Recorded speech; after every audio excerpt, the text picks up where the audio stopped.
Canva just dropped a bunch of new features that will help your videos and thumbnails pop. But there's a hidden catch that nobody's talking about. Let's go to Canva and I'll show you what to do. 3D graphics. There is some kind of icon right in the middle. Hover over it with your mouse and then left click. You can position the 3D elements. So let's go to elements. There's one, 3D. Click on that. You've got icons and stickers, characters and emojis. You can also type in things. So what if we type in new? Because you've got a new video. Maybe there is something new that you are sharing with your audience inside of your video. Then you might want to use this. If you're used to grabbing your items in the center to move it, sometimes that works, but sometimes you accidentally move it this way instead. But that's okay. We want to move it that way and then maybe put it up in the corner. The other thing is when it's small, the little icon will be over on the side. Position it however you would like. Let's select on the lower side, maybe put it up here in the corner. That looks pretty good, but what if I don't want it to be yellow? What if I want it to be blue or something else instead? There is a cool little trick that I'm going to share. With this specific type of element, you can right-click and download selection. This is going to give you a file type. We do need to change that to PNG. Let's go ahead and just bump up the size and do a transparent background, download. And then we will bring this back in and hopefully it's going to be the size and the position that you want.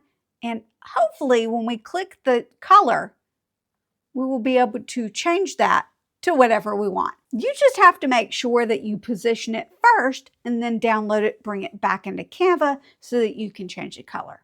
I will send a template link via a community post for channel members. I discovered a limitation that I didn't know about and I want to show it to you.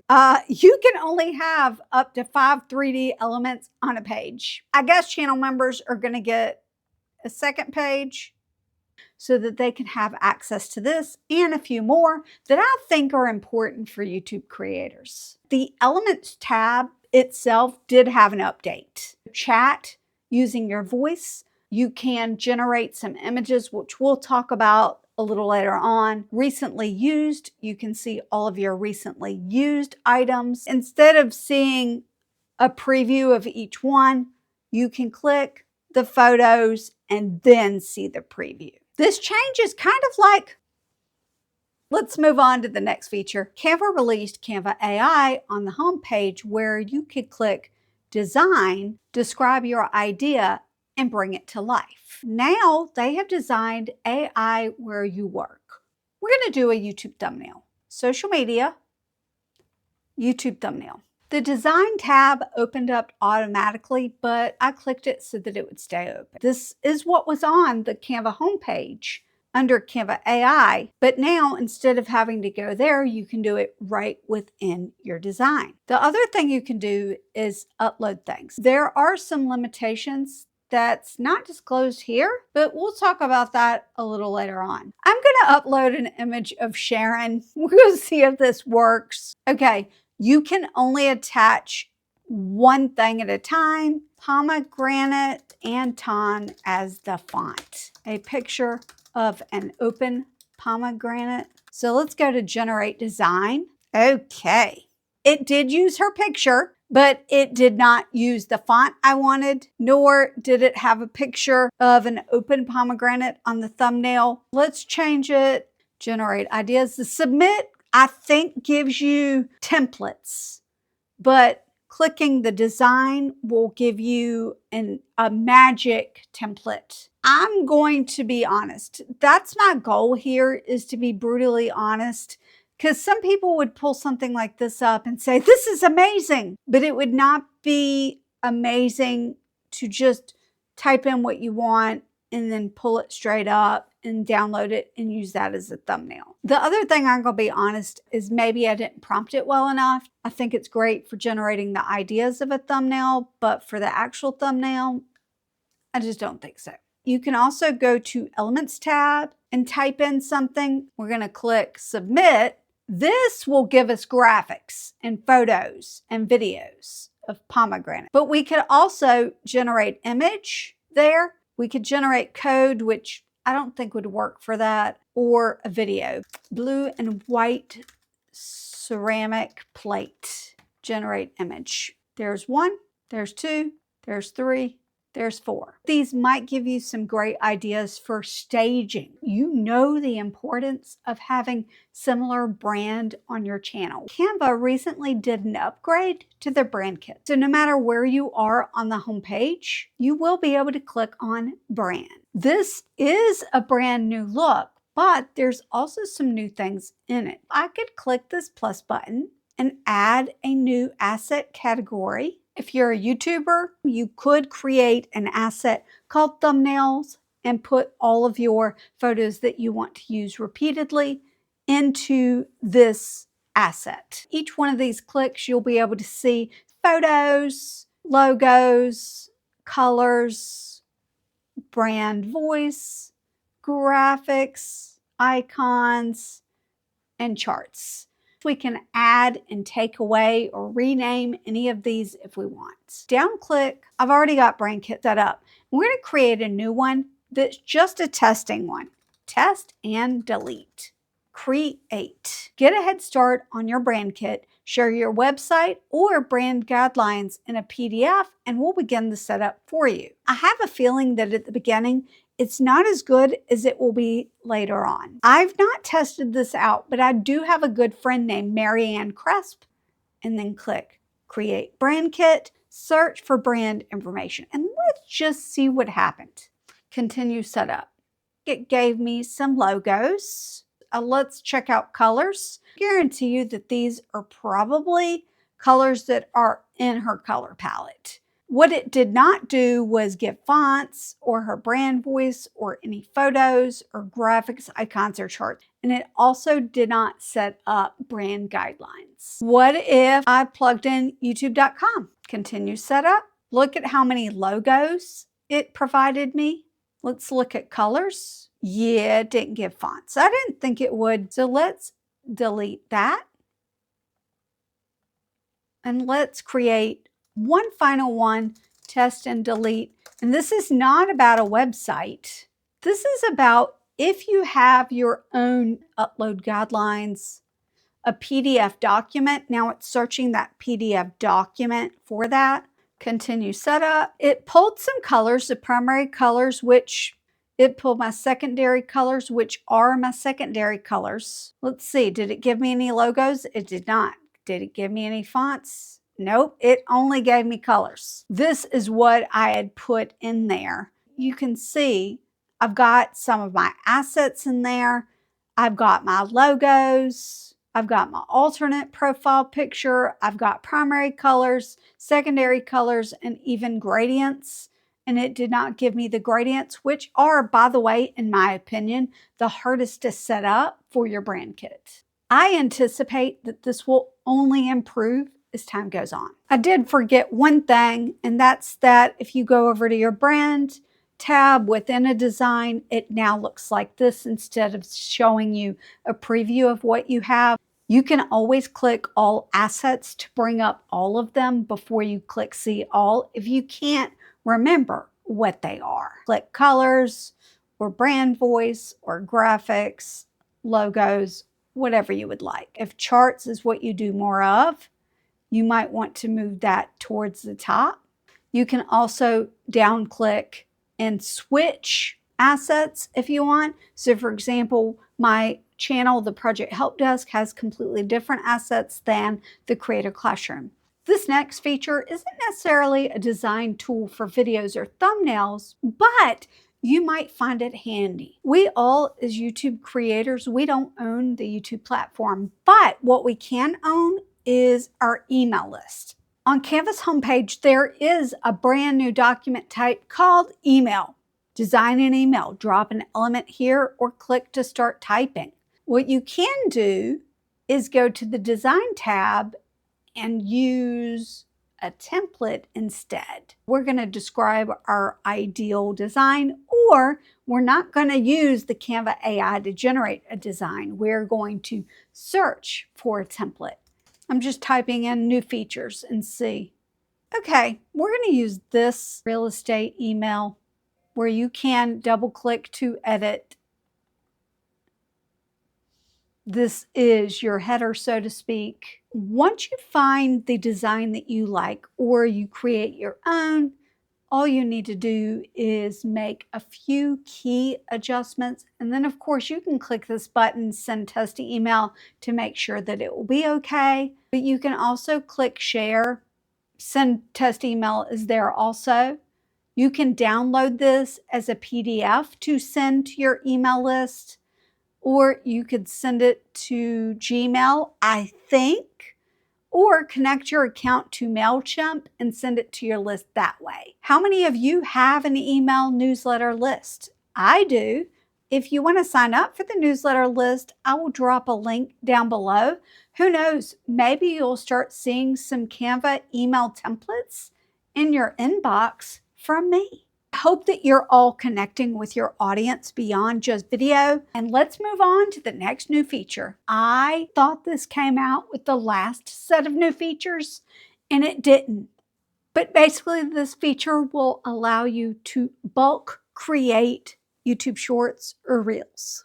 This is not going to be a straight up tutorial because I will be filming that later. But essentially, you want to create a Canva sheet where you've got whatever words you want to write onto your reel or your YouTube short, and also the video that you want to include. Highlight your table. So we're going to highlight all the things here, including those top 2 lines. It's very important. Click on Action and type in bulk create. You need a paid plan for this. Set up your data. We're going to click continue. You need a template. I created this one called template for videos. I've got words go here and effects. I do have an animation on it. Choose the design you would like to use as a template to bulk create. Here it is, template for videos. We clicked that. You will see that it opened up in the same design. We need to connect the data to the template. Click on the words. I made it simple for myself. Words go here. Right click, connect data, search data fields, or look, main title. And then it shows me over here on the left-hand side. Unbelievable, right? Can you imagine? All those that were in that table. So we're going to click that. We're going to click on the grid that's in the background that has a slight transparency behind it. It also has a black background. Right click, connect data, and now video. If you click create 11 designs, it will create 11 individual designs. You don't want that. Click advanced option. Instead of 11 individual designs, do one design with multiple pages. You can name each page using the original design name or the data in the main column. You can save it wherever you would like to save it. I'm just going to save it in your projects and create design. It creates a design. If you'll notice here, there is a tab that says design, and here is the design. If I had created 11 different projects, then each one of these links would be different, but each one will go to the page. So if I click this and then click on that, it's going to go to that page. Next page, can you imagine? Incredible, isn't it? This is awesome.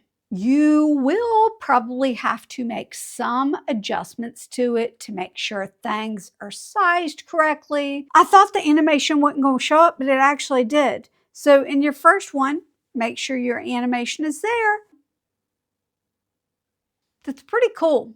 If you've added a filter or something inside of this, it does not translate in the bulk create. I'm not sure if that's a temporary bug or if it's something that will come in the future, but for right now, it does not go to the bulk create. If you want to add those things, just do it within this design, and then you can copy style and go to the next one and paste style. And that's a quick way to get that done if it's not working with the bulk create feature from Canva Sheets. I know that a lot of YouTube creators use the term hidden catch, and they really are right there. This ain't that. There are things within Canva that Canva calls AI features. Then there are premium AI features. We already know that we are limited in how many videos that we can create with Google's VO3 right within Canva. What I didn't know, and what I'm guessing you didn't know, is that a lot of the other premium features also have limited access, even if you have Canva Pro. It makes you just want to close up your computer and call it a day. All of these premium AI tools have pooled credit. What does that mean, Jennifer? It basically means there's a limited amount of time that you can use all of these features that are combined together. Let's just say that there are 4 features here. I don't know what the number is, but let's say it's 25 times. You are practicing with feature A and you're trying to figure out how it works. And you use that feature 20 times trying to figure out how it works. And then you go to feature B, and partway through feature B, you get told that you can't use this feature anymore. Then you go on to feature C. You can't use any of these premium AI features until your credits renew. The problem I have, and the problem I think that you're going to have, is that we don't know how many times we can use these items before it runs out.